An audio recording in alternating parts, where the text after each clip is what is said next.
Hello বন্ধুরা, কেমন আছেন? আশা করি সবাই ভালো আছেন, সবাই ভালো থাকবেন। আজকে দেখাবো কিভাবে ভিভিমেক বটম হ্যামের টাইপিং আপনাদের দেখাবো, কিভাবে টাইপিং করতে হয়। টাইপিং শেষে দেখাবো কাজের ধরন, কি কাজ করে। তবে প্রথমে আমি প্লেটটা খুলে নিলাম। খুলে নেওয়ার পরে প্লেটের নিচে যে ময়লাগুলো আছে সেগুলো পরিষ্কার করলাম। পরিষ্কার করার পর দেখুন বন্ধুরা, নিডেল আর লুপারের গ্যাপ কতটুক থাকে, প্রায় 2 মিলি থাকে। 2 মিলি গ্যাপ দিয়ে টাইপিংটা করা হয়। টাইপিং করার পর ঘুরিয়ে ভালোভাবে দেখানোর চেষ্টা করলাম। আশা করি সবাই দেখতে পারছেন। তবে এই মেশিনের টাইপিংটা এতটা সহজ না, আবার তেমন কঠিনও না। যদি বুঝেন তাহলে সহজ, আর না বুঝলে অনেক কঠিন। এবার টাইপিং দেখানো শেষের পরে প্লেট লাগাবো। প্লেট লাগানোর সময় 2টি নাট আছে, সেই 2টি নাট লাগাচ্ছি। দেখেন বন্ধুরা,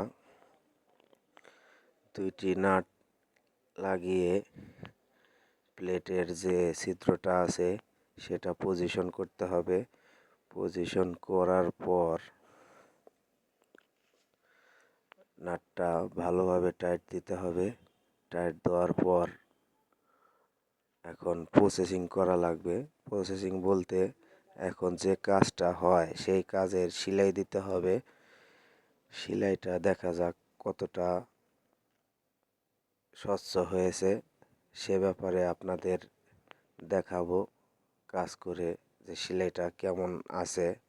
নিজেই মেশিন মেরামত করছি এবং কি নিজেই হেম করছি। দেখেন ভাঙছে, ভাঙার পর মেশিনের দিচ্ছে, মেশিনে চালিয়ে দেখা হবে যে মেশিনের সেলাইটা ঠিক আছে কিনা এবং কি হেমটা ভালোভাবে করতে পারবে কিনা।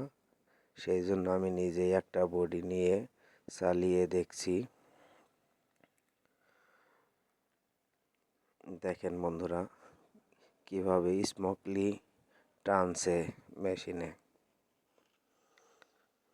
সুন্দরভাবে সেলাই হচ্ছে।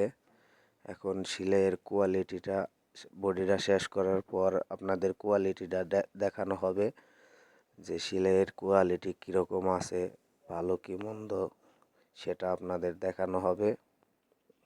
আশা করি সবার ভালো লাগবে। এখন বডি শেষ, দেখেন সেলাইটা, বডিটা ঘুরিয়ে ঘুরিয়ে পুরো সেলাইটা দেখানো হবে। সেলাইটা ক্লিয়ার আছে, তার মানে মেশিন ঠিক আছে।